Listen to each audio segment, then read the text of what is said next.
l'organització de la Festa Major apostaven per fer una jornada castellera adaptada basada en el protocol que, amb resultat exitós, es va aplicar abans per Sant Joan i que consistia en aixecar pilars de 5 amb la participació de 50 castellers i castelleres de cada una de les 4 colles participants, amb mascaretes i prèvia realització d'un test d'antígens a tots i cadascuna dels castellers i castelleres. Totes les colles entenen que aquest és el pilar mínim que es correspon a una gran diada castellera com és la de Sant Fèlix. Davant l'oposició de la Generalitat a validar aquesta proposta, l'Ajuntament de Vilafranca i l'administració de la Festa Major hem decidit modificar l'acte casteller, dotant-lo d'un sentit reivindicatiu, amb la presència de les 4 colles convidades.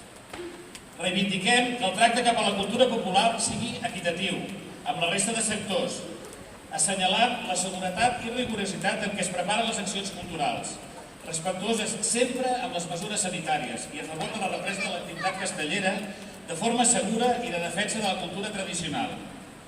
El patrimoni immaterial del nostre país no ha estat tractat adequadament pel govern català.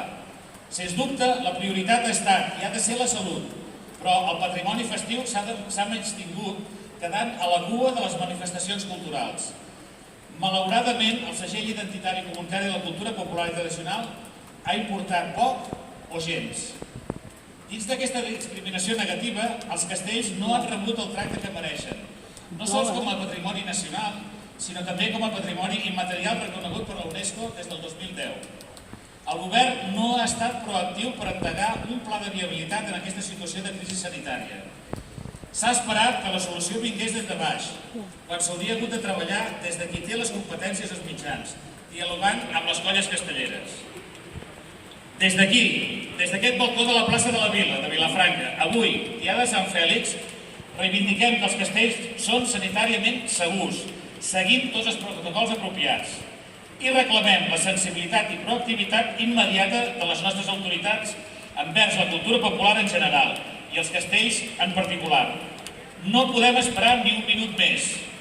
Les grans diades que tenim a tocar, com ara Santa Tecla a Tarragona, el Mercadal a Reus o Santa Úrsula a Valls, han de disposar d'un protocol aprovat per realitzar els mínims que aquestes grans diades requereixen. Que aquest Sant Fèlix reivindicatiu sigui el punt d'inflexió que permeti una arrencada del món casteller amb uns criteris sanitaris necessaris però no desproporcionats. Visca els castells, visca la nostra cultura tradicional i popular i visca Sant Fèlix!